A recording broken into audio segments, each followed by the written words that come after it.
mis queridos Lenin, mi querido Diego, ¿cómo se encuentran?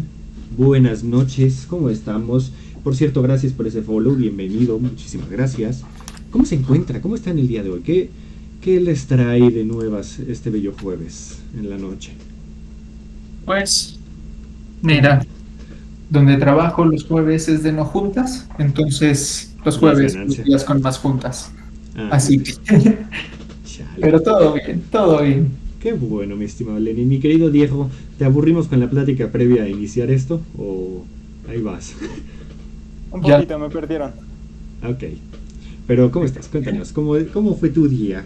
Ah, lento, aburrido. para variarle, ¿no? Sí, exacto. Un día distinto. Sí, Sí. como cada jueves, Ya mi sé, día de estuvo muy. no, de verdad, sí han sido días lentos, honestamente, tengo que reconocerlo. Pero para eso estamos el día de hoy, porque además hoy traemos un tema muy poco abordado en la, ¿cómo decirlo? Comuna, en lo común, en lo ordinario, o que es un tema que damos mucho por sentado, sobre todo aquí en este continente. Porque es como de, sí, o sea, casi no escuchamos hablar de ello y te puedo garantizar que lo abordamos en la escuela. Yo me acuerdo en secundaria lo abordamos en 2 días, en 2 sesiones. Seguramente. Ajá, Y de hora y media. ahorita que entremos al detalle, comento sobre por qué creo que sea esto, pero Ok, pero primero, dale. primero lo primero. Vamos a iniciar, no sé si se acuerdan que la semana pasada hicimos una dinámica muy bonita en la cual hacemos preguntas de cinco eventos históricos y ustedes tienen que acomodarlas en orden cronológico y vemos al final cuál es el orden adecuado. Mi querido Diego y mi querido Lenin también las van aquí a anotar para adivinarlas y aquí vamos a sacar, están al azar, genuinamente estoy sacando cartas al azar para que vean que no hay maña ni las estoy viendo. La primera es María Estuardo se convierte en reina de Escocia. Uy, qué tema es ¿María María qué? Estuardo. María de Estuardo. Ay, Dios mío. María Estuardo, reina de Escocia. Ok, Temazo. Si quieren un día ver un tema ver algo de María Estuardo, vean Las dos reinas. Sale Margot Robbie y Saoirse Ronan, no sé cómo se pronuncia, pero ujú. grandes actrices las dos. Y muy buena película. La siguiente. Esta está muy. Hoy andamos muy ingleses. Eduardo VIII abdica el trono. Los escoceses les acaba de retorcer el hígado. Sí. Una disculpa a los ingleses. Bueno, muy gran bretañeses. Muy britones. Eduardo, ¿qué, perdón? Eduardo VIII abdica el trono. Ah, la- Nada más hermoso que verlos después de un día de Por LV. dos, Tron. Por Por tres, dos. trono. Muy bien, ¿y tu hermano? Estamos aquí haciendo los temas del día. Tojos. Sí, tojos. Y la tercera es Vincent Van Gogh se corta una parte de su oído. Madres, esta sí está. Están variaditas, ¿eh? Estoy que me lleva. Sí, te entiendo. Pero vamos a distraerte por lo menos un ratito, mi querido Tron. Ah, mira, esta está muy fácil. La cuarta es el primer hombre en el espacio. Ok. Nunca llegamos a la luna, ¿de qué hablas? Sí, fue. ¿Quién dicen que fue el que la dirigió? ¿Cómo se llama este director? El de The Shining. Dicen que él fue ¿Kubrick? Stanley Kubrick dice que él fue el que dirigió, que él montó el aterrizaje a la luna. Y la Ah, bueno, UNICEF se pero funda. en el espacio, ¿no? No en la luna. Ah, la luna, sí. No, este es en el espacio. En el espacio. Pero, y la última es que se funda la UNICEF, ¿vale? ¿La UNICEF? Uh-huh. Ok. Entonces aquí tengo las preguntas y vamos a iniciar con todo, con este tema muy interesante que es la llegada del hombre americano. Bueno, y justo mi querido Diego, iniciando la llamada antes de que empezara el programa, me hizo una pregunta muy interesante, muy importante, que incluso yo estuve pensando mucho tiempo en esto, que es el título del capítulo, porque el título del capítulo tiene un anacronismo, por si no lo notaron, porque se llama El hombre americano. Sin, Claro, em- sí. sin embargo, recordemos que América, o sea, Se la placa inventó. continental sí existe, porque obviamente estamos parados en esta planta continental si están escuchando esto en América. La placa, Pero perdón. el concepto de América Es una es cosa que se inventa mucho más adelante. O sea, mucho más. o sea, una gran cantidad de milenios más adelante de que un hombre planta el pie en esta placa continental. Sin embargo, ¿Por qué le puse hombre americano? Porque si le pongo el hombre en la placa continental denominada como América contemporáneamente, no pega. Digo, Pega.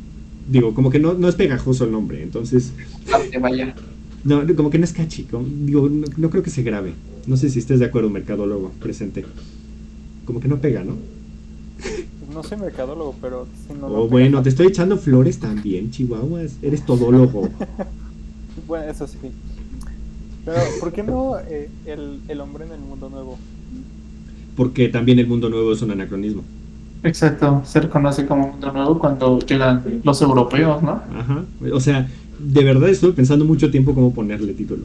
Te lo juro, estuve pensando bastante tiempo. Settlement of the Americas. Exacto. Entonces, sin embargo, creo que fue la mejor, o sea, la mejor manera de ponerlo. Porque se entiende Mira, más.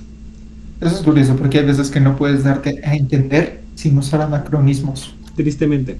O sea, y este es el caso, siento yo. Pero no me estoy justificando, pero espero entiendan por qué le puse así. Pero bueno, porque al fin y al cabo un anacronismo es un error. Pero es catchy, es mercadotecnia. Pero bueno, vamos a iniciar porque es toda una travesía. Vamos a remontarnos varios milenios antes. Porque además, no sé si ustedes se acuerdan en sus bellas clases de secundaria, específicamente en Historia de México en tercera de secundaria, con aquel maestro que me quiso reprobar al final del año, que no voy a mencionar su nombre, pero sabe perfectamente quién es.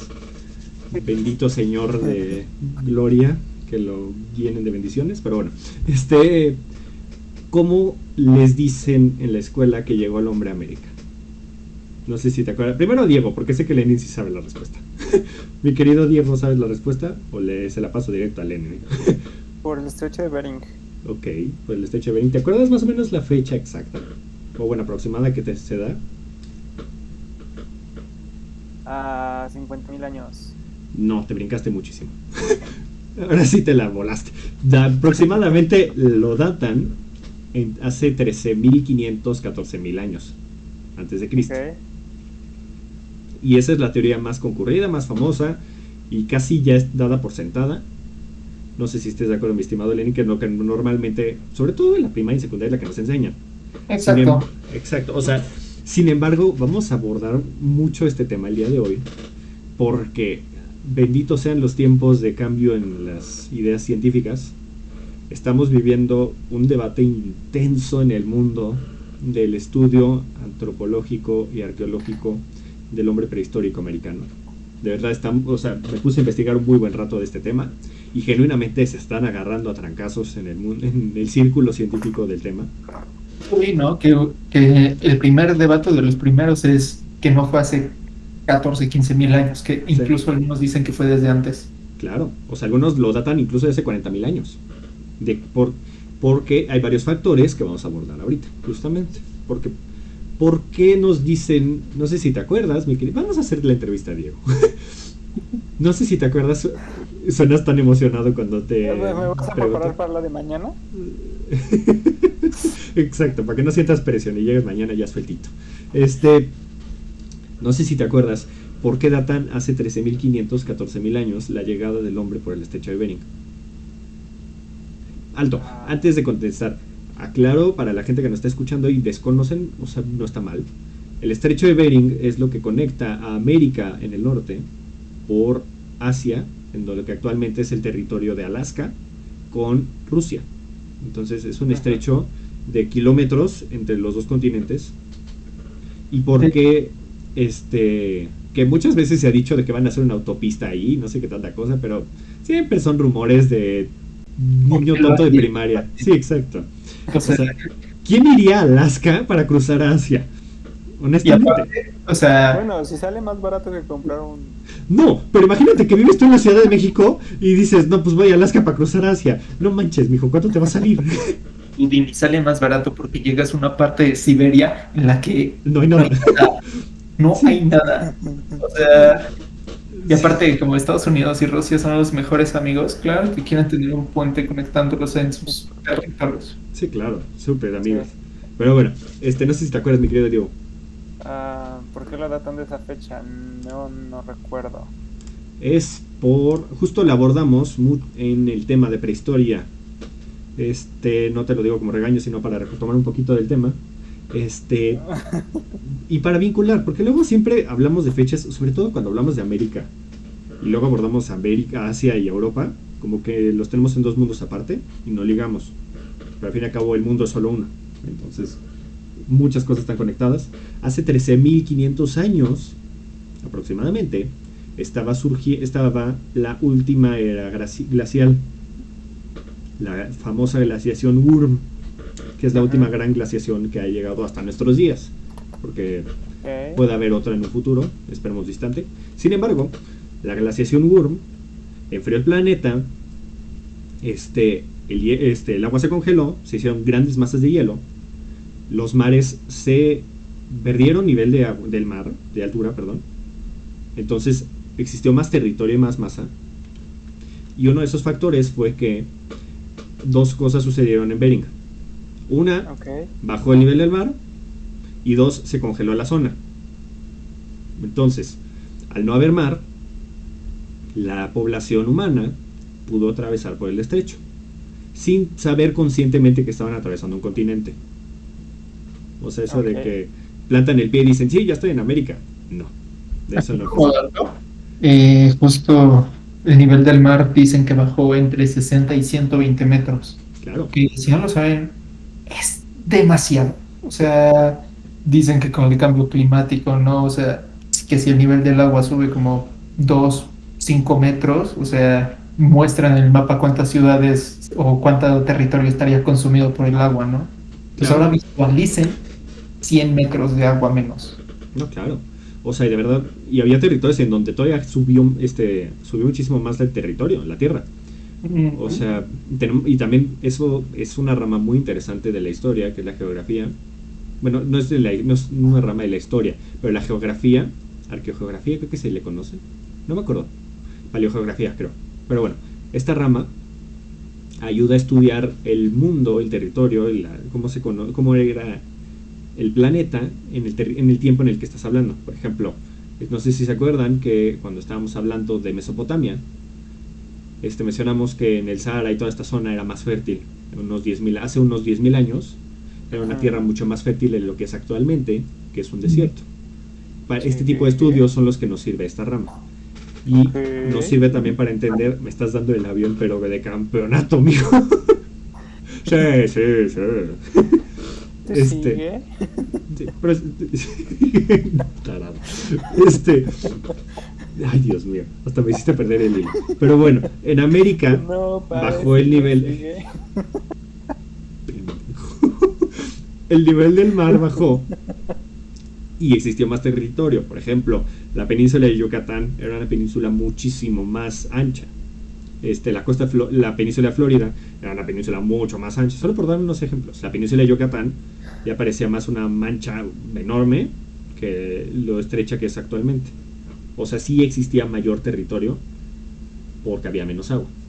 Y se narra que por ahí cruzaron los famosos hombres. Algunos dicen que persiguiendo mamuts. Suena viable, honestamente. Porque al fin y al cabo tenemos que recordar que en este entonces estamos en el Neolítico. El Neolítico todavía no son poblaciones sedentarias, exacto. Son poblaciones nómadas, empezando en algunos lugares a ser seminómadas. Por ejemplo, en el creciente fértil, Mesopotamia, pero no estamos hablando de eso. Sin embargo, para tener paralelismos históricos, exacto. Exacto, o sea, estamos hablando de lo más estrecho de Siberia con lo más estrecho de Alaska en una época glacial. Exacto. No te vas a hacer. ¿El mar se congeló? Nada. No, nada. Entonces, 13.500 años, la teoría dice, esta teoría, hipótesis más bien, que se quedaron ahí y al momento en que empezó a descender la glaciación y empezó a aumentar el nivel del mar y empezaron a derretirse los casquetes polares, pudieron atravesar por Bering, cruzar el territorio actual de Alaska, Canadá, para bajar al territorio de actualmente que es Estados Unidos y poblar todo el continente americano. ¿Qué sucede? Que ahorita se están agarrando genuinamente a trancazos en el círculo científico. Creo que mi querido Lenin sabe un poquito de esto. No sé si Porque sí veo que te interesa mucho el tema y veo que te estás mordiendo la lengua por querer comentar este debate. O sea, de lo que vi, fue que Ujú. algunos sostienen que que no solo viajaron a pie, o sea, que sí hubo una contribución importante de viaje marítimo, o sea, de que por botes llegaron a diferentes zonas del continente. Justamente. O sea, ¿no están desechando la idea del estrecho de Bering? Ojo. Yo... o sea, hay algunos más extremistas que sí dicen, no, esto no sirve y bye. Hay otros que no. Y a mí me gusta pensarlo. Es que tenemos que pensarlo en grande. O sea, vamos a poner un ejemplo. Cuando organizas una fiesta, qué difícil es poner de acuerdo a 2 personas para que organicen una fiesta con 20 personas. Deja tú organizar a las 20 personas. Qué difícil es organizar a 2 personas, ¿cierto? Ahora, comparemos esto con una migración en masa a un continente con tribus que ni se conocían, ni se contactaban, ni nada. No es como que todas dijeron, sí, nos vamos a ir por tierra. Y otras dijeron, sí, nos vamos a ir por mar y se acabó. No. Es una... O sea, tenemos que pensarlo como tal vez de la misma... ¿Cómo decirlo?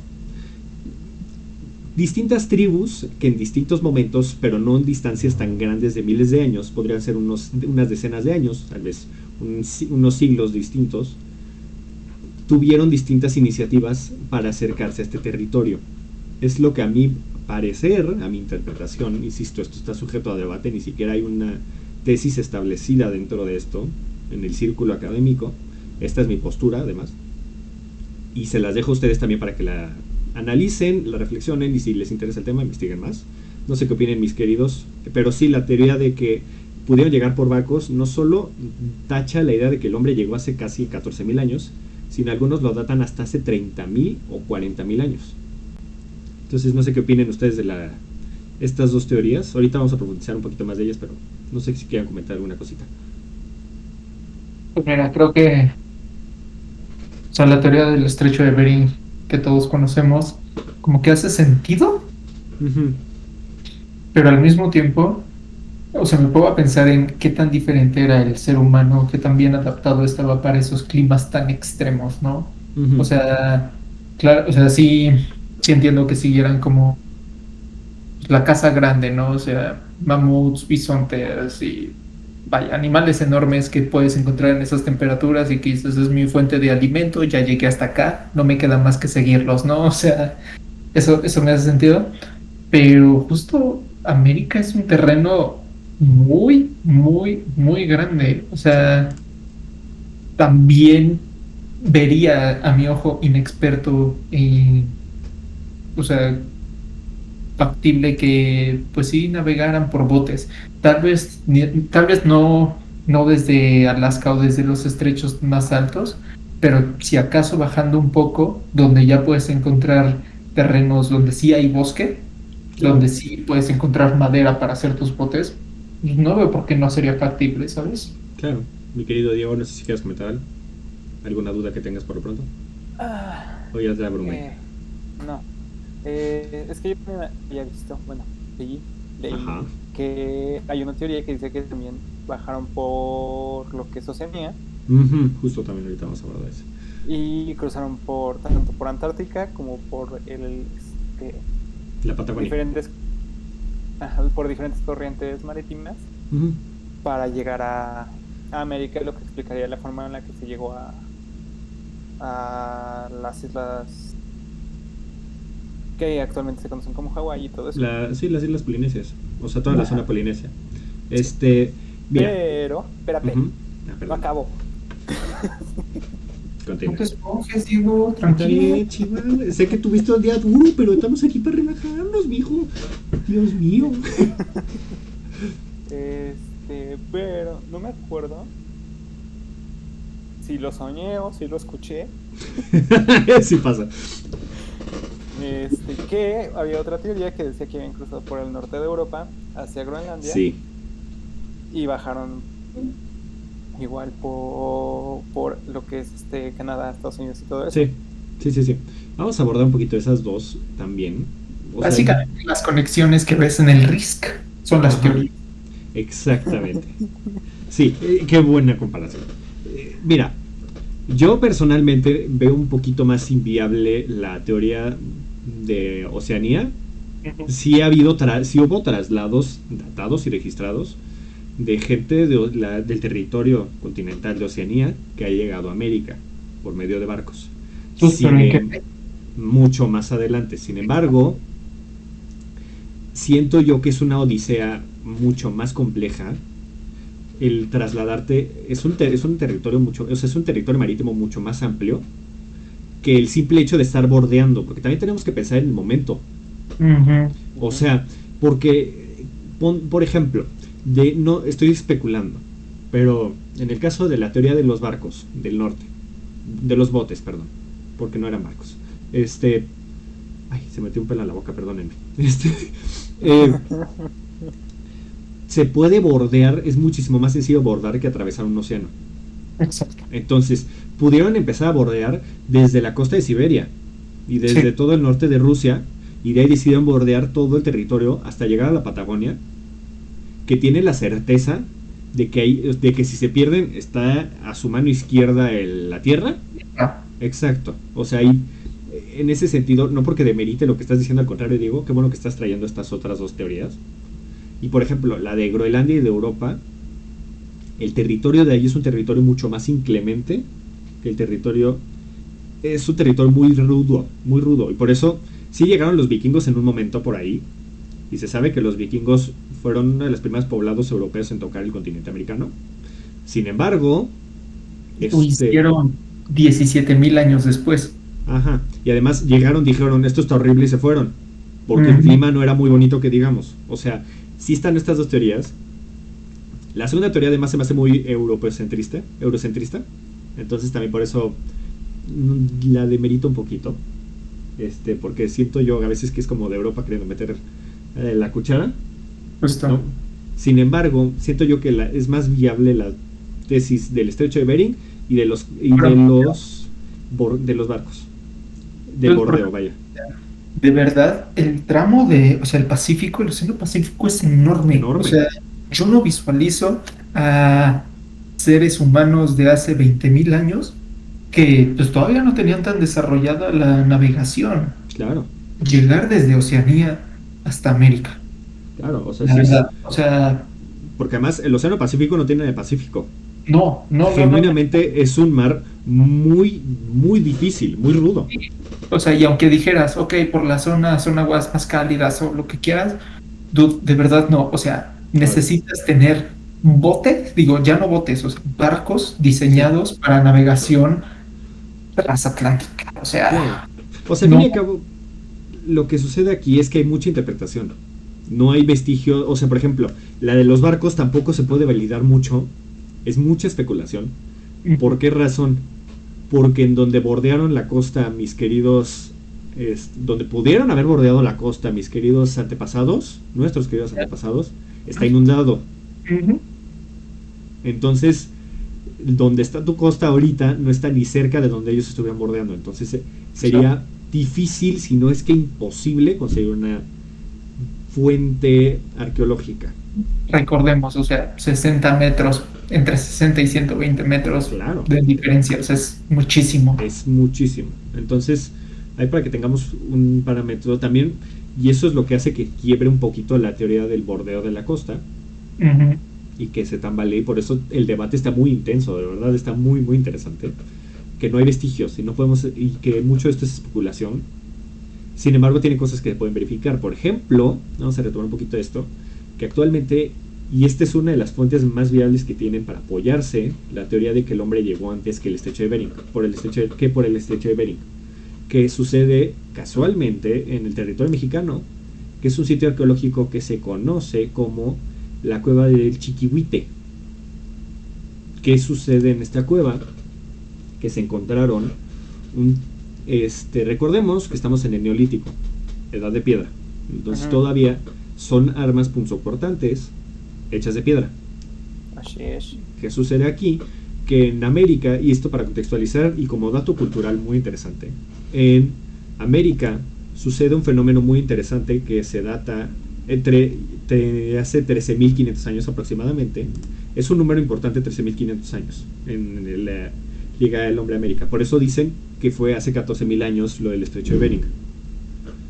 Sin embargo, en los 13.500 años se data un tipo de cuchilla muy específica que se hizo aquí en América, que es la famosa cuchilla Clovis. No sé si alguna vez habían escuchado de ella. No. Te explico, mi querido Diego. Imagínate una lanza de piedra, típica lanza de piedra. Normalmente la ves como un diseño triangular, una cosa así. Bueno, en lo que sucede con la lanza Clovis es que es una lanza mucho más delgada, o sea, es como, y mucho más alargada. Entonces, como en forma de mazorca, para ponernos muy americanos. Okay. Si lo piensas, o sea, muy alargada y con punta al final. Como almendra. Ajá, como una almendra, gracias mi querido Diego. Lenin. Una bella almendra es la forma de la lanza Clovis. Okay. Que esa solo se dio específicamente en este territorio. Y se volvió muy popular en el continente americano hace 13.500 años. O sea, era la navaja de bolsillo de ese entonces. Entonces, que de hecho, o sea, en el territorio norteamericano donde se encuentran más vestigios, o sea, ese poblado se conoce como Clovis todavía. Justo se llama la piedra Clovis, la lanza Clovis, bueno, el pedernal Clovis, por ese sitio arqueológico, precisamente. Y ¿qué sucede? Que en donde les estoy mencionando esta cueva del Chiquihuite, se encontraron un diseño mucho más rústico de una punta de lanzas, de herramientas de piedra.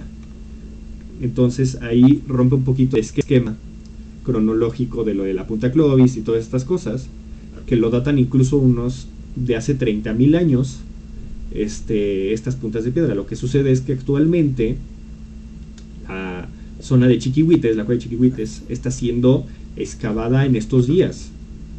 O sea, sigue fresca la exploración y el estudio arqueológico de esta zona. Entonces, todavía no se sabe mucho de la información, se están sacando estudios, es muy interesante, está muy fresco, por eso les digo que el debate está muy intenso. Está muy padre que nos toque ver este debate, porque hace cuánto que no nos tocaba ver en el mundo un debate histórico así seriamente. O sea, porque siempre son especulaciones muy pedorras, honestamente. Pero esto cambia completamente el panorama de la llegada del hombre a América. Bueno, entonces, ya que abordamos lo de las puntas Clovis, podemos ver que algunos lo especulan de hace 30.000 hasta 40.000 años la llegada del hombre americano. Entonces, ya conocimos cómo llegó el hombre. Si nos basamos por la teoría del estrecho de Bering y de los barcos, por sentido común, se llega de norte a sur, se va poblando. Escuché varios estudios y varios documentales que me eché que usan el término colonizar el territorio, lo cual a mí se me hace un poquito fuera de lugar. El término más apropiado a mi gusto sería poblar. Poblar este territorio, empiezan por donde llegaron, por la zona que actualmente es Alaska, el norte de América, y van descendiendo poco a poco hasta llegar a lo que actualmente se le conoce como la Patagonia. O sea, donde el diablo perdió la chancla, literal, un poquito lejos, que es un proceso largo. Ahora, en este capítulo vamos a abordar y vamos a introducirnos a lo que en el siguiente capítulo vamos a profundizar muchísimo más. Vamos a estar rozándole al tema de Mesoamérica, que es el tema querido por todo el mundo, un tema complicadísimo. Nunca ha sido muy fuerte Mesoamérica, entonces les pido paciencia con eso, porque de verdad no es uno de mis temas fuertes. Paciencia, fe, exactamente. O sea, paciencia de que me salga bien y fe de que voy a investigar. Pero vamos a abordar unas poblaciones previas a lo que se da a conocer como Mesoamérica, que se conocen como Aridoamérica, que también, ojo, que sean previas no quiere decir que no hayan convivido con Mesoamérica. Al contrario, vamos a estar rozando mucho Mesoamérica hoy, mucho. Entonces, son Aridoamérica, como ya había dicho, y otra que se conoce como Oasis América. Vamos a empezar con Aridoamérica. ¿Qué les parece? No sé si habías escuchado estos términos, si habían escuchado estos términos antes de la investigación previa. a este capítulo, mis queridos? Antes de la investigación, no. Ok. Sí, pero me acabas de confundir. ¿Cómo que te confundí? Nada, tú o continúa y capaz con tu explicación me explico, si no ya después te pregunto. No, o sea, prefiero que me digas la pregunta ahorita porque sé que se te va a olvidar. O sea, como que... Como... Pues sí, Ujú. como que no sé... No, o sea, que no... El No Corán, se sobrepusieron. No se Porque sobrepuso, o sea, ajá, o ¿cómo? sea, temporalmente. Porque, Porque a lo que yo había entendido desde que nos lo enseñaron, ajá, es que la división territorial eh, de los ecosistemas, vaya, ujú, era el motivo de que se llamaba así. sí y no, es un factor, vamos a abordarlo. Son dos, o sea, existe el factor geográfico y el factor cultural. Ajá. Aridoamérica se le conoce Aridoamérica porque es un terreno seco, si no es que desértico. Ujú. Oasis América es un terreno seco con ciertos oasis, por decirlo de una manera, que tiene una mejor fuente de agua. Mesoamérica, sin embargo, es distinta. Estoy hablando ahorita climatológicamente y geográficamente. Ujú. Ya me voy a meter en cultural más ahorita. nada más Meso ahí, nada más para situar a los que nos escuchan, Oasis América, corrígeme si me equivoco, pero está más hacia el suroeste de lo que ahora es Estados Unidos. Ujú. Arida América está justo en la parte norte de México y todavía rayando un poco hacia el El sur de sureste Estados. de Estados Unidos. Justo. Y Sí, ahorita. Mesoamérica del centro para abajo. Exacto. Ahorita que ya profundizo más en los temas, voy a dar los espacios específicos, pero o sea, la manera general, correctamente lo dijo mi querido Lenin. Aridoamérica es básicamente el norte de México, sur de Estados Unidos, y Oasis América se encuentra en el suroeste de Estados Unidos. Ahí para que tengan su mapa mental de América. Pero bueno, en el caso de Mesoamérica, es una tierra mucho más generosa, es una tierra mucho más fértil, es un clima mucho más benigno, por decirlo de una manera, y es un panorama totalmente distinto. O sea, por eso también, al día de hoy, o sea, México del Norte no es lo mismo que México del Sur. Son dos mundos distintos, tanto geográfico como culturalmente. Entonces, no voy a meterme en detalles porque luego salen estereotipos que nos van a cancelar. Pero entonces, Aridoamérica no se interponen porque te voy a dar el mejor ejemplo. Aridoamérica se menciona en Mesoamérica Ujú. y has escuchado este término muchísimo. Los famosos chichimecas. Ajá. Los chichimecas es la manera burda de decirles a los pueblos del norte. Ujú. Es el bárbaro de es el bárbaro de Mesoamérica. Los salvajes esos. Ajá, los cochinos esos de allá. O sea, Ujú. o sea, lo que en Grecia le decían bárbaro es lo mismo a los chichimecas. Chichimecas son los pueblos de por allá. Y los chichimecas convivieron. Los chichimecas son un conjunto de pueblos, son distintos pueblos. El término generalizado se les dice chichimecas. Chichimeca siempre me ha dado risa. La neta, la primera vez que lo escuchas, porque además te lo enseñan en sexto de primaria, donde todo te da risa, sí te da risa. O sea, me acuerdo alguna vez en segundo de secundaria, no debería contar esta anécdota, pero bueno, estábamos viendo radiar y esas cosas, no me acuerdo bien. Ujú. Y la maestra nos dice, muy bien, ahora tienen que sacar el seno de teta. Y todo el salón se rió y la maestra se quedó callada como 5 minutos porque el salón no podía dejar de reírse. Para que vean lo maduro que eres cuando estás viendo estos temas. Pero bueno, vamos a empezar con Aridoamérica. Aridoamérica la datación de estos terrenos es muy difícil porque existe muy poca fuente arqueológica. Ujú. Porque además, en el caso de Aridoamérica es un caso muy particular que lo divide de Oasis América y de Mesoamérica porque son pueblos nómadas. Ujú. 100% nómadas. O sea, lo que vemos aquí son pueblos que por la cuestión geográfica se adaptaron a un modo distinto de vida. Ahí vemos cómo el humano se adapta al clima. Todavía no llegamos al momento en la historia en el que el humano adapta al medio, sino el medio adapta al humano.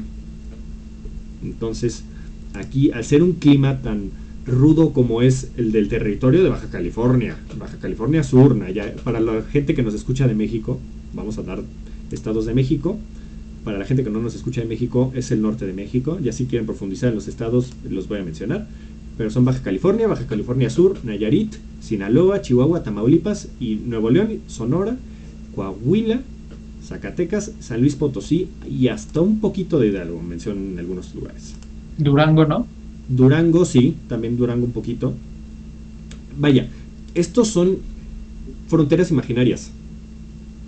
Lo mismo que cualquier frontera, o sea, son territorios muy ambiguos. Básicamente es y básicamente es donde hace mucho calor, por decirlo de una manera. Y en el caso de Estados Unidos, todo el mundo ubica dónde está California, el estado de Arizona, Nuevo México, Texas e incluso un poquito de Luisiana. O sea, nos estamos yendo de la costa oeste hasta prácticamente la costa sur de Estados Unidos. Para que vean que es un territorio bastante vasto, que es el famoso desierto de Estados Unidos y de México, que es un desierto enorme. Pero bueno, en este territorio son primordialmente nómadas, como ya lo hemos mencionado, y los grupos nómadas son cazadores y recolectores. Eso es tal cual. Es lo típico. Y sin embargo, esto no quiere decir que no hayan experimentado la pesca. Sobre todo los poblados nómadas que se estaban viviendo cerca de las costas. Y ojo, vamos a romper un tabú aquí muy común, que siempre es de que los grupos nómadas tienen su lanza, su bolsillo, su taparrabos y se acabó. No, o sea, como que siempre cuando estamos que vamos a los museos y todo, dicen grupos nómadas y te ponen a un güey con una lanza, agarrando a su esposa, con su taparrabos y ya. ¿A poco no? Sí. Y con las greñas largas. Tan. ¿Qué sucede? Es largas, ¿eh? Sí, no, sí, eso sí, pero lo que sucede es que vemos esta imagen muy burda de ellos, cuando en realidad son gente que sabe almacenar comida, que tiene medios para guardar comida, que tiene herramientas avanzadas. O sea, no es solo de que tengan su lanza, tienen cuchillas, tienen incluso sí, claro, o sea, incluso el norte de América, el norte de México, perdón, este territorio de Aridoamérica es el promotor principal del arco y flecha. De ahí todo el territorio mesoamericano copia esta idea, para que vean que está interconectado, no son territorios aislados. Pero son grupos avanzados, tenían canastas, tenían casas. O sea, que seas nómada no quiere decir que no tengas en dónde dormir, no duermes en el piso y ya. Tenían casas que se podían mover y vivían también en cuevas. Sin embargo, no es como que vivían en la intemperie, al natural, no. O sea, rompamos esta idea muy... es un estereotipo, en pocas palabras. Pues es que estamos pensando en el hombre primitivo, pero vaya, el que empezó a salir casi de África, o sea. Claro. Pero siempre es varios miles de años después. Sí, o sea, e incluso el hombre de hace 100.000 años no era un hombre que iba desnudo corriendo por todos lados. O sea, el hombre de hace 100.000 años era un hombre bastante capaz de generar herramientas y para cubrirse para el frío. O sea, quitémonos esta idea tonta que nos enseñan, sobre todo las caricaturas cuando somos chiquitos, que es muy gracioso, sí, pero esta idea tonta de que es el cavernícola con el mazo y la túnica de dientes de sable. Porque son hombres muy inteligentes, al punto de que hasta más inteligentes que nosotros, porque sabían solucionar problemas que tú jamás en tu vida vas a tener que solucionar. Punto. De verdad son problemas. O sea, ahorita nosotros tenemos que ver lo de la economía y todas estas cosas, pero ellos genuinamente era de cómo hacer que los depredadores no me persigan, cómo huir, cómo seguir un rastro, etc. Tallas venenosas, plantas, etc. Claro. Y todo de la mente, porque no tenían un vestigio, o sea, obviamente la tradición oral. Sí, pero pero no había o sea, no había escritura de plantas venenosas escrita por Benito Bodoque, no. Ellos te mandan por y trae cilantro. Ajá, o sea, Haz eso con una hierba que te va a matar, pues no, hijo. claro, o sea, imagina, es como que te hicieras un guacamole con hierba venenosa, no manches, o sea, digo, para que vean que, o sea, tal vez no es la misma inteligencia que la nuestra, sin embargo, no eran tontos. Es una inteligencia distinta y es una inteligencia mucho más pragmática.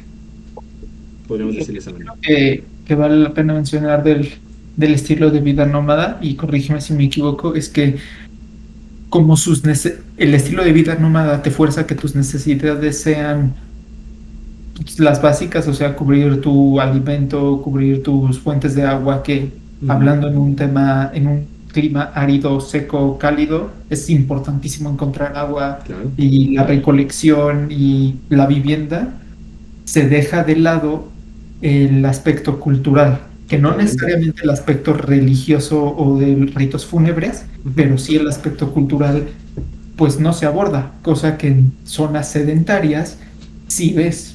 Claro, porque ¿qué sucede aquí? Lo abordamos mucho lo abordamos creo, en Mesoamérica, digo en Mesopotamia, perdón, es que ambos empiezan con Meso.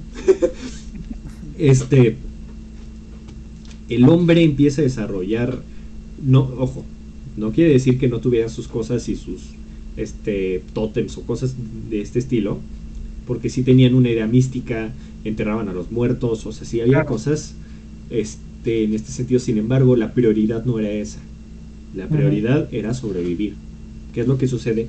Que el humano empieza a desprenderse de este instinto de supervivencia cuando surge la producción del alimento, que sabes que el día de mañana vas a tener dónde tragar. Exacto. O sea, el día que tú sabes que tu mazorca va a estar lista mañana y vas a tener mazorcas para 3 meses. ¿Por qué digo mazorca? Porque no vas a tener maíz para 3 meses. Suena como mal doblaje. Cuando vas a tener maíz. Vas a tener tu por- mazorca. Si vas a tener tu mazorca. Pero bueno, cuando sabes que vas a tener maíz por 3 meses o para el resto del año, vas a poder vivir a base de maíz. Tal vez no te encanta la idea, pero tienes para tragar. Dices, bueno, ya tengo tiempo para sentarme y ver las estrellas. Ya tengo tiempo para sentarme y hacer bonita mi vasija que tengo de barro. Ya tengo tiempo para poder ir a hacerle una escultura a mi Dios, porque Él me dio el maíz. O sea, ahí estamos hablando del tiempo de ocio, se vuelve tiempo productivo para otras cosas. Que sus tiempos de ocio sean productivos. Consejo de vida. Pero, o sea, justo, o sea, creo que sí es algo importante mencionarlo, y que además, o sea, algo que encontré es que justo en estos periodos largos de sequía, cuando el hambre era muy cañona y todo, o sea, no solo recurrían al fingir que comen, o sea, que enredaban como sí. pedacitos de carne y se los tragaban y ya después lo sacaban y lo pasaban al otro, sino que también recurrieron al infanticidio. O sea, que ahora tenemos que comernos este bebé. O sea, tenemos que controlar la población, no podemos mantenernos a todos, y ese es un pedazo de carne tiernito que tenemos que disfrutar. Y esto se ve, y esto no es exclusivo, o sea, rompemos también el tabú de que en América eran unos bárbaros que se comían a la gente. Esto sucedía en todo el mundo. Al punto de que no solo sucedió con los hombres, sino también se tiene conocimiento de que los neandertales cometieron infanticidio y antropofagia. No podría determinarlo como canibalismo, porque no podría decir si tiene un significado ritual. Yo lo clasificaría como antropofagia. Antropofagia, tal cual quiere decir antropo hombre, fagia comer hombres. Para aquel que no sepa, ya lo sabe ahora. Ya tiene la palabra dominguera. Get your etimología right. Exacto. Para que vean que son buenas las etimologías. Pero bueno. Sí, no, son más. O sea, cuando luego llegan y tiene que hacerle una.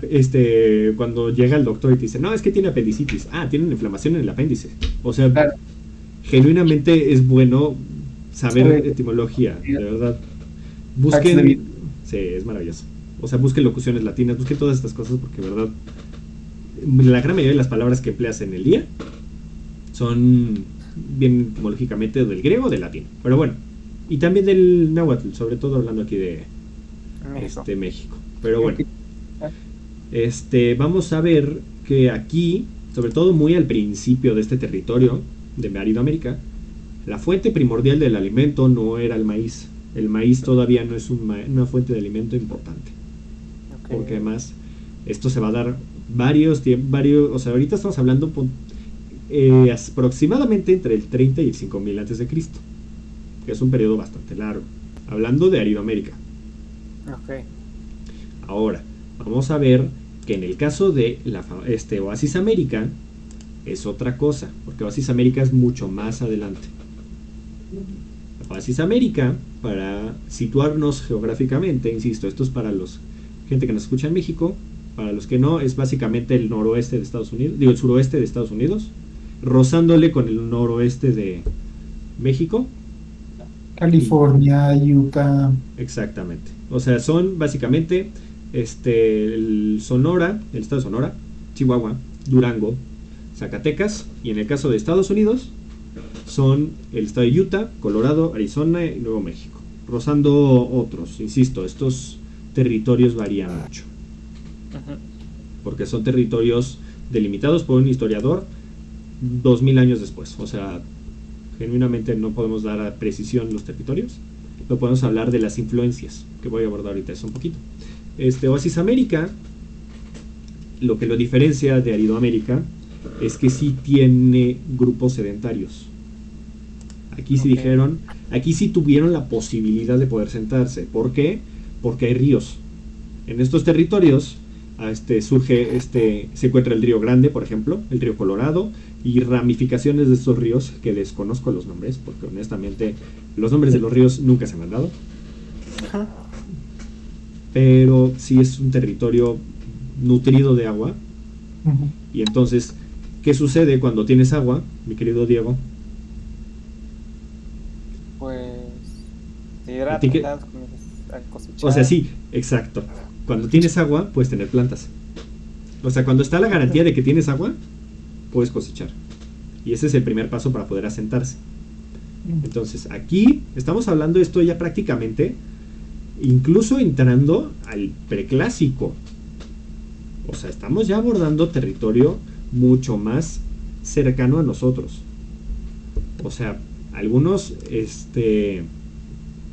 se datan aproximadamente, los más antiguos son como entre el 500 antes de Cristo. Las poblaciones, ojo. Sin embargo, estoy hablando ya de poblaciones bien sentadas, no quiere decir que no haya antecedentes previos. A Oasis América la dividen algunos en 3, otros en 4 territorios, hablando de poblaciones.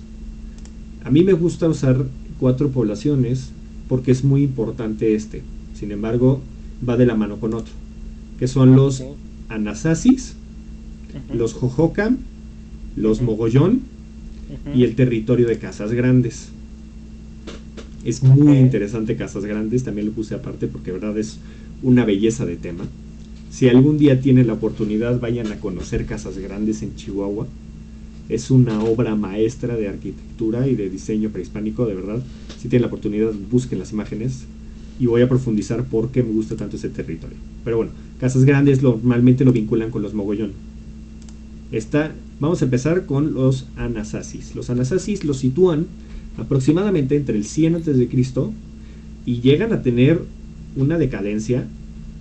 O sea, esto ya estamos hablando incluso posterior al posclásico, decadencia de 1700 después de Cristo. Ahora, ¿qué sucede? Y esto es digno de aclararse en Aridoamérica y en Oasis América. ¿Por qué no acaba las poblaciones indígenas en 1521 en estos territorios? Que nadie quería llegar a esas zonas inhóspitas. Nadie había llegado.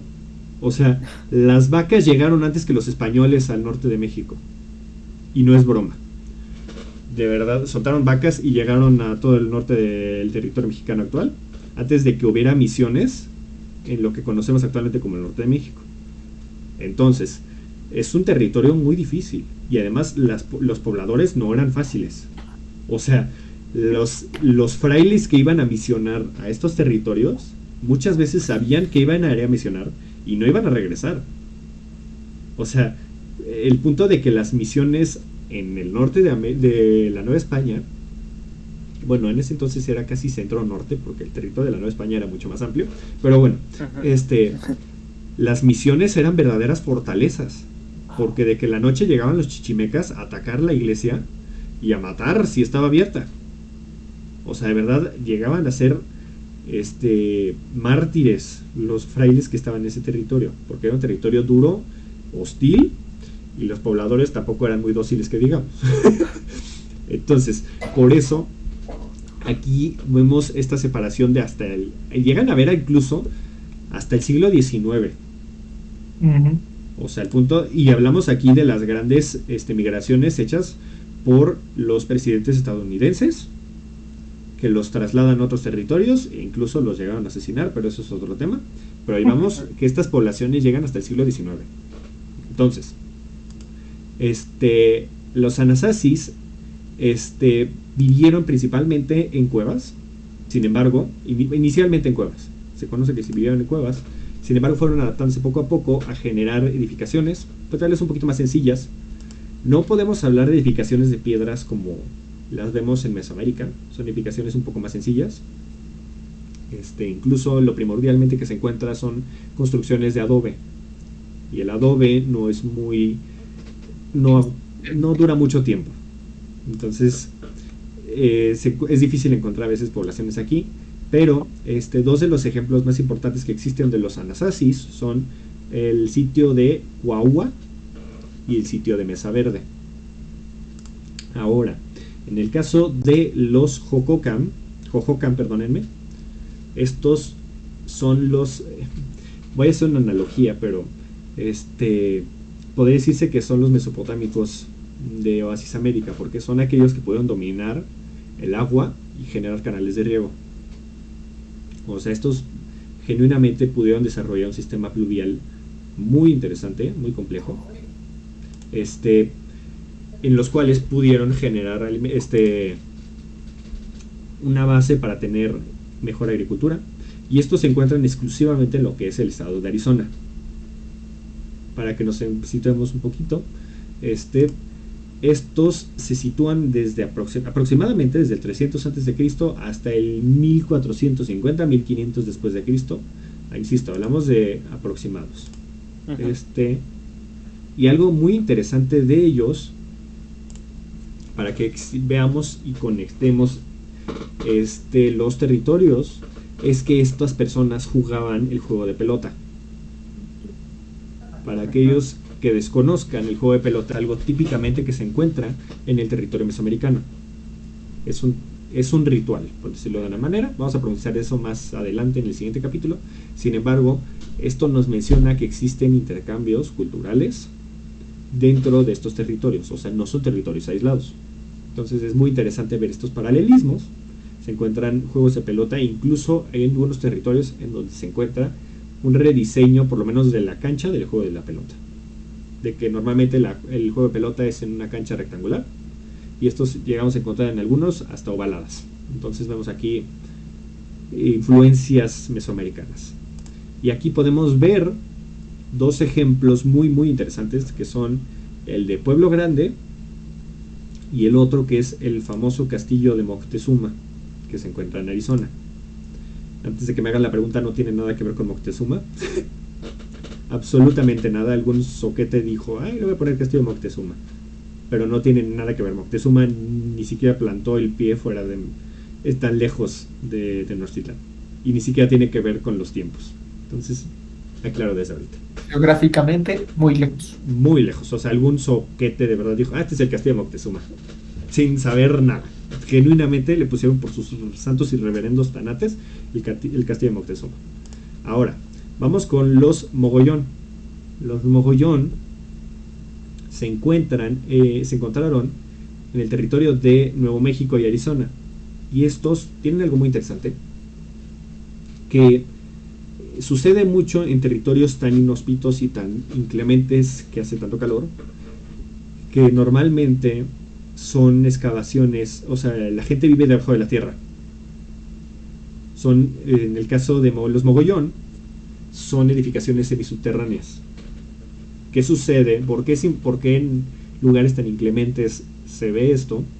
Porque normalmente cuando estás debajo de la tierra, por lo menos los primeros metros, es un clima muy fresco. Uh-huh. O sea, es como cuando estás a 30 grados en la playa y te metes al hotel y el hotel está como a 15 y dices, ay, bendito sea el Señor. Así, Ujú. Todos lo hemos visto, o sea, cuando te entierras un poquito en la arena, claro. que se siente fría, Ajá, pues es eso. justo. O sea, y no dices tú, ay, se siente como a la temperatura. No, se siente fría incluso. Ujú. O sea, genuinamente, Eh, en Australia muchos justo. animales, incluyendo los canguros, o sea, se entierran como bajo la arena para ya estar templados así rico. Y si, no me acuerdo en qué lugar del mundo, creo que sí es en Australia, hay pueblos subterráneos, porque genuinamente no se puede con el calor. Ujú. Entonces, ahí podemos ver cómo el humano se empieza a adaptar al medio. Es algo muy interesante. En los mogollón, principalmente, eso es una de las características que tienen, es que son poblaciones semisubterráneas. Este, y por último, vamos a Como el templo abordar del aire del este. algo así, buena imagen, buena imagen, buena imagen. Ah, pues Ujú. el castillo de Moctezuma. Busca una imagen del castillo de Moctezuma. Ahorita, mi querido ¿Dónde Diego. está cosa? Y les invito a la gente que está escuchando esto que busquen una imagen del castillo de Moctezuma. Está tal cual hecho en una cueva, debajo de un acantilado. Sí, Oh, Es, ok. como es, ese un, templo del aire. es una edificación preciosa, de verdad. Sí genuinamente me encantaría ir a conocerlo. Es una edificación preciosa y son edificaciones muy bonitas. Y ahora vamos a abordar uno de los lugares que de verdad tengo tantas ganas de conocer en el territorio mexicano y que si tienen la oportunidad vayan a conocerlo, que es el territorio de Casas Grandes. Las Casas Grandes es un sitio arqueológico pequeño. Se llama Paquimé. Se conoce el sitio arqueológico como Paquimé. Sin embargo, el territorio de Paquimé tuvo influencia, llegó a tener influencia en los estados de Sonora, Chihuahua, Durango y Zacatecas, del territorio mexicano. ¿Qué tenemos de interesante en Paquimé? Dos cosas primordialmente. La estructura de la ciudad, que es una ciudad que podemos ver algo que en Mesoamérica, si mal no recuerdo, no se ve, que son edificaciones de varios pisos. En Paquimé podemos ver edificaciones, o pudieron existir edificaciones de hasta 6 pisos de alto, uno encima del otro, y hablamos ahí de una maestría de arquitectura e ingeniería. O sea, es algo, o sea, el simple hecho de construir un segundo piso a una casa, no crean que es algo fácil. Por algo existen los arquitectos e ingenieros civiles. Entonces, ahora imagínense eso. No, el maestro me lo hace más barato. Ah, claro, sí, por supuesto. Estamos hablando aquí ahorita del clásico mira, justo llegó la arquitecta a verificar esto. este, eh, Esto lo estamos situando, hablando ahorita, de la cronología mesoamericana, del clásico y posclásico. Incluso posclásico tardío, tirándole al territorio novohispano. Que estamos hablando de entre el 800 y el 1600 después de Cristo. Aquí podemos ver no solo la estructura arquitectónica, sino también el de desagüe de aguas. O sea, tenían este sistema de drenaje de aguas sucias y de aguas limpias. Entonces estamos hablando aquí también de una obra maestra de ingeniería para el agua, vaya. Y se sabe, y el otro factor importante de aquí, que es muy interesante, para que, insisto, no nos quedemos con la idea del mundo aislado de Aridoamérica, de Oasis América y de Mesoamérica, incluso para abajo, o sea, me estoy viendo para arriba, pero también para abajo hubo influencias de las poblaciones. En el caso de Casas Grandes se tiene vestigios de cobre mesoamericano y de joyas y de intercambios comerciales con el territorio mesoamericano, principalmente toltecas. Entonces es muy interesante ver esto porque algunos especialistas creen que Casas Grandes fue un centro comercial, una urbe comercial, por decirlo de una manera, donde se interactuaba la turquesa del norte del territorio americano con joyas, piedras preciosas, conchas, cobre, metales del territorio mesoamericano. Entonces vemos ahí otro factor importante, que es el comercio. tal vez no en una gran magnitud, pero sí en un surgimiento del comercio. Entonces, es muy interesante ver esto, muy, muy, muy interesante. Y ahora brevemente voy a hablar, no sé si tengan alguna duda, ahorita mis queridos Lenin, mi querido Diego. No. Vamos, ahorita voy a hablar brevemente para introducirnos para el siguiente capítulo de el sedentarismo, que ya lo abordamos en Mesopotamia, insisto. Sin embargo, aquí es muy interesante ver cómo el humano se adaptó al medio, porque recordemos que en el caso de el mundo antiguo de Eurasia, las principales fuentes de alimento eran el trigo, las aceitunas y la uva. Bueno, ninguna de las tres se encuentra en América. Las principales fuentes de alimento aquí en América, Mesoamérica, primordialmente, fueron el maíz, el frijol y la calabaza. Y los chiles, obviamente, pero eso es en menor magnitud. Pero vemos aquí un proceso muy interesante que también surgió en todo el territorio del mundo antiguo, que es el de la domesticación de los alimentos. Podemos datar que el maíz originalmente se creía que se empezó a domesticar como por el 1000 antes de Cristo. Estamos hablando ya del preclásico, que es un tiempo muy cercano a nosotros. Sin embargo, se sabe actualmente por medio de la genética, eso es algo muy interesante, que la genética se emplee para estudiar y analizar la historia y la prehistoria, es algo increíble. Que aproximadamente en el 4000 antes de Cristo se empezó a domesticar el maíz. El frijol, al ser solo una semilla, fue más fácil el dominio de ella, y se cree que fue aproximadamente por el 7000 antes de Cristo. Y la calabaza, más o menos también como por el 3000 antes de Cristo. Sin embargo, ¿qué nos quiere decir que hayan, tal vez no conscientemente, pero que hayan querido domesticar estos alimentos?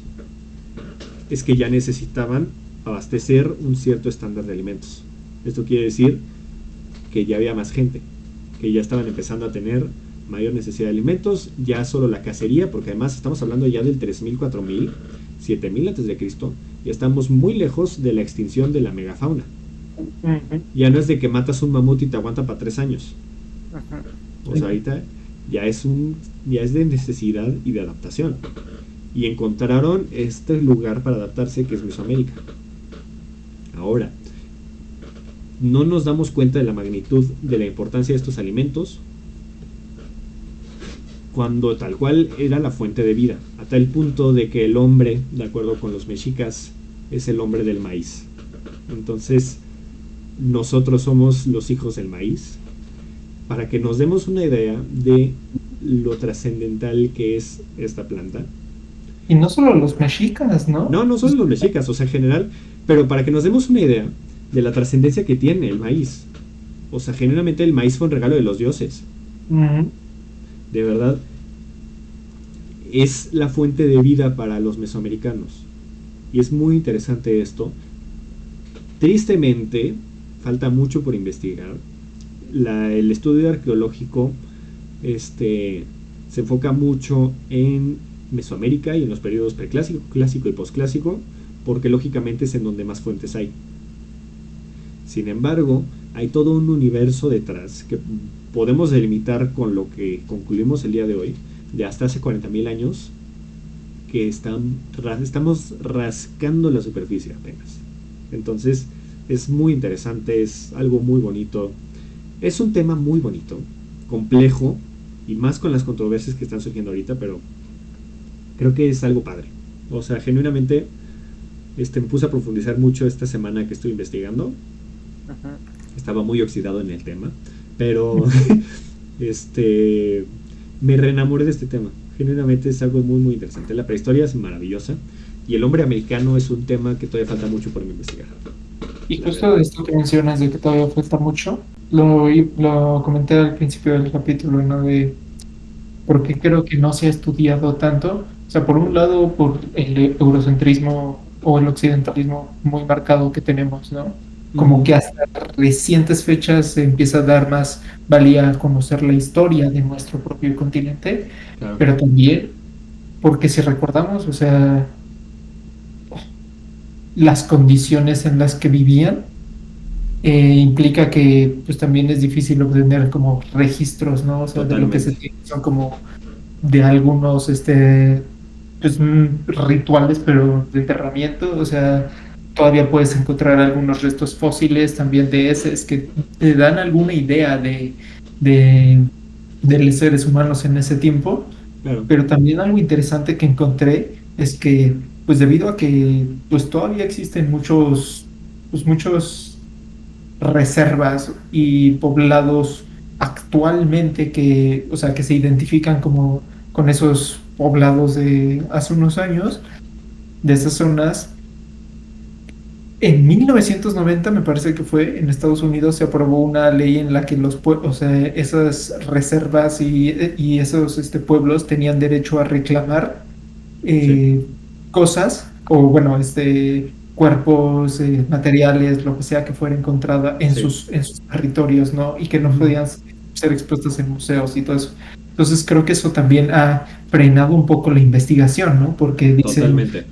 ¿sabes qué? O sea, este esqueleto que estabas usando para conocer la genética de hace miles de años, para poder datar si verdaderamente vienen de Siberia, todo eso, nosotros tenemos que darle el ritual funeral que hacían Claro, nuestros ancestros porque estaba en nuestro territorio. Y sí. eso me parece algo impresionante, o sea, que gente hoy en día diga, este esqueleto de hace 15.000 años, de hace 10.000 años, Es mi tengo que antepasado. darle el ritual de hoy, y porque Ujú. es mi antepasado. Claro. Y O sea, eso también ha frenado mucho esa investigación. sí, justo hay una controversia que creo que actualmente todavía no se delimita, que los restos de un hombre que se datan como hace, no me acuerdo, hace varios miles de años, que ha sido una fuente para el estudio y para generar nuevas teorías, pero que los pueblos nativos están reclamando.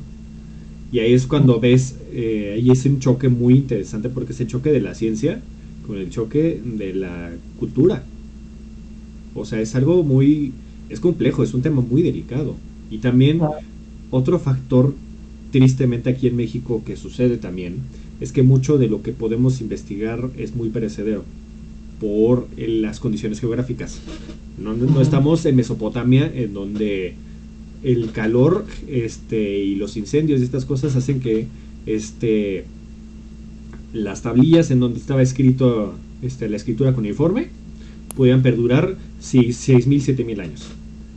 Aquí es un clima mucho más fresco, es un clima más húmedo y hay muchos factores los cuales no permiten que mucho del registro arqueológico se conserve. Entonces, hay muchos factores en nuestra contra, pero hay muchos factores a nuestro favor.